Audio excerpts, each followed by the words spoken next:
ते बघा आपल्या इझिमा एक्सेलमध्ये एक ऑप्शन आहे फाइंड अँड रिटर्न यस, हा असा ऐकून आहे त्याचा, आणि हा तुम्हाला इथे मिळतो फाइंड अँड रिटर्न यस म्हणून. आता याचा वापर पहा. आता ही जी एक लिस्ट आहे यामध्ये मराठी शाळा आहे, इंग्लिश शाळा आहे, उर्दू पण शाळा आहे, म्हणजे सर्व शाळा मिक्स आहे, नावासह आहे.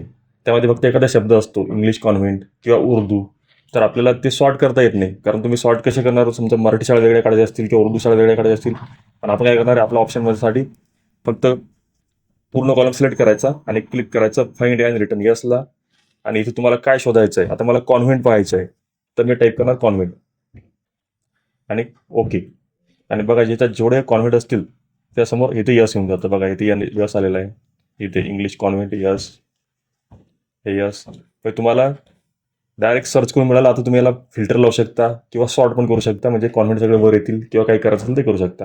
आता मला असं वाटलं की समजा उर्दू शाळा पाहायची सर्व, हे करणार कॉलम सिलेक्ट करणार, क्लिक करणार फाइंड अँड रिटर्न यसला आणि क्लिक करणार, टाईप करणार इथे उर्दू.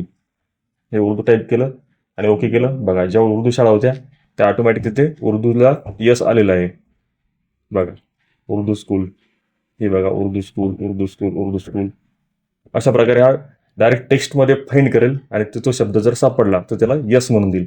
आता ही आहे स्टुडंटची लिस्ट, ज्यामध्ये मला समीर नावाची जेवढी मुलं असतील ते शोधायचे असतील, तर मी काय करणार आहे, सिलेक्ट करणार आणि क्लिक करणार फाइंड अँड रिटर्न यसला आणि टाईप करणार समीर आणि ओके.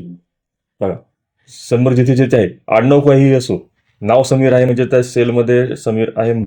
बघा आता तुम्हाला यामध्ये जाधव सर्च करायचं असेल, तुम्ही काय करणार, सिलेक्ट करणार फाइंड अँड रिटर्न यसला क्लिक करणार आणि टाईप करणार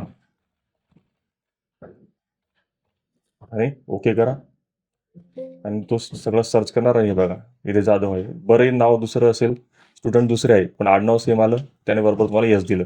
आता तुम्ही सगळे सॉर्ट करून वर आणू शकता किंवा त्याला फिल्टर लावू शकता, जे पाहिजे ते करू शकता. आता तर हा फंक्शन फक्त तुम्हाला दिलेल्या कॉलममध्ये सर्च करणार.